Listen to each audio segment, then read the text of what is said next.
বাংলাদেশের যে recent election হয় সেই ইলেকশনের যেটা আউটকাম সেটা কিন্তু ভারতের জন্য যথেষ্ট কনসার্ন। তার কারণ হচ্ছে প্রধান বিরোধী দল হিসেবে উঠে এসেছে কিন্তু জামাত ইসলামী টেররিস্ট সংগঠন, জামাত ই ইসলামীর টেররিস্ট সংগঠন। আর এই যে জামাতে ইসলামী তারা কিন্তু যেটা প্রধান দল হিসাবে বাংলাদেশে এখন উঠে এসে সরকার গঠন করতে চলেছে বিএনপি, বাংলাদেশ ন্যাশনালিস্ট পার্টি, তার সঙ্গে জোট সরকার গঠন করেছিল 2001 আর 2000 সম্ভবত 6-7 সালে।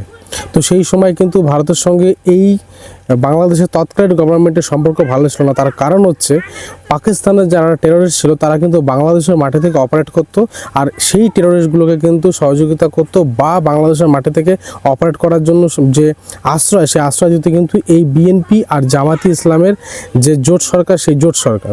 আজকে সেই সরকারি বিএনপি সরকার কিন্তু ক্ষমতায় এসছে, আর প্রধান বিরোধী দল হিসেবে কিন্তু উঠে এসছে জামাতি ইসলামী, যারা টেররিস্ট সংগঠন, নট এ পলিটিক্যাল পার্টি।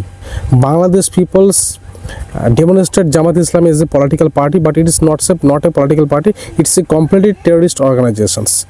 আর ভারত আর বাংলাদেশের সম্পর্কটা অত্যন্ত সুন্দর আর মজবুত হওয়া অবশ্যই জরুরি, যেটা ভারতের সুরক্ষার জন্য জরুরি এবং বাংলাদেশের সার্বভৌমত্ব রক্ষার জন্যও জরুরি।